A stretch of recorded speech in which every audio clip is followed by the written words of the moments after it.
So there's some things happening in the news. A drone was spying on a Belgian base. Drones spotted above Belgian air base were quote unquote spying on military planes, defense minister says. The CNN's reporting several drones spotted above a Belgian air base over the weekend were there to spy on the military fighter jets. They come to see where the F-16s are, where the munitions are, and other highly strategic things.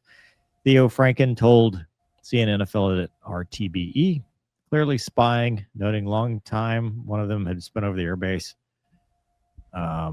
Hosts the largest Belgian defense forces in the country and aims to fundamentally contribute to NATO's nuclear deterrence strategy. And but they didn't. Nothing ever happened. But this is the latest in the sightings. They're set to replace the F-16s with the F-35. Trying to do all this in European countries. Stop short of directly pinning the blame on Moscow. Dude, didn't we cover something like this a couple weeks ago, Mover? Where Denmark? Yeah, was it just Denmark, or was I thought there was a couple of different countries, but Denmark was the one. Temporarily banned civilian drone flights in September 2025 due to security concerns over suspicious unidentified drones. There were the Norway, and Bremen Airport in Germany, Berlin, Danish defense minister. Mm-hmm. There was a couple drone incursions. Remember, some of them shot the drones down, but Copenhagen. Yeah, several large drones.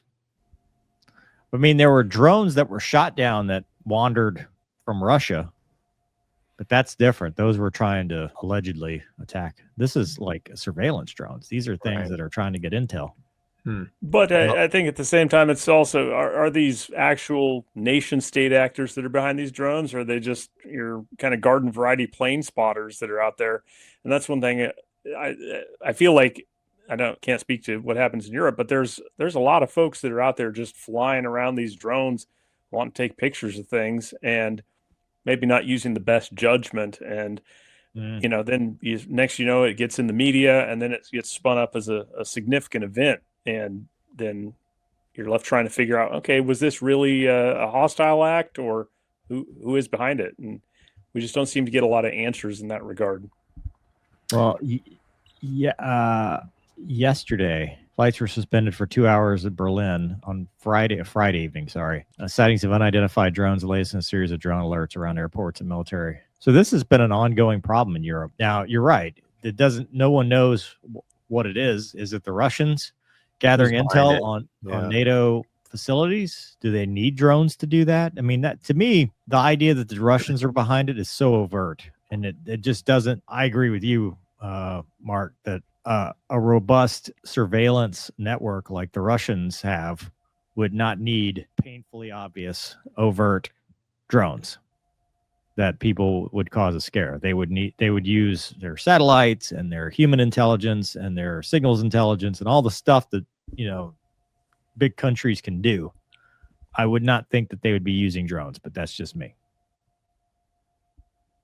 Because if you get it shot down, it's an international incident, right? If you get shot down and you're like, oh, look, it says KGB right here. It's like. But on the other hand, they could also just be using commercial off-the-shelf drones that would not be attributable, and you'd have that. And then kind of counter my previous point is that it's maybe a useful data point. How far can we get a drone in to take a peek? Are they going to? The Russians already have such a data point when they got schwacked by the large attack by the Ukrainians. Remember that, Gonky, when we covered that, where they the semi-trucks, the 18-wheelers, and then they popped them out and they were wild. So I mean, well, the Russians know how vulnerable they are, so now then potentially, hey, well, how can this be? Dude, this is what scares me, like the future of warfare, man. With drones, you combine it with some AI tech, and I mean, the stuff's only getting better, which makes it scarier. So I think we're gonna see more of it. At some point, and we've talked about it in the past, where it's like, how at least here stateside, like how and who defends against it. Yeah, well, it's counter drone stuff. I mean, it's Anduril and those companies that are creating all the counter. I mean, you that's all new. The counter drone thing over the airport, and Now it's not an issue anymore. But it does create a huge problem. Like they have to shut down the airspace. It panics the people. Like it's not just an inconvenience. It's affecting operations.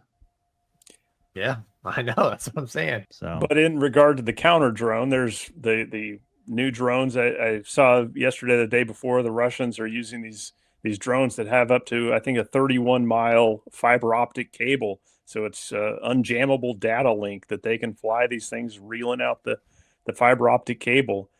So maybe a RF based defense is no longer as effective against that. Yeah. Oof. Tough stuff.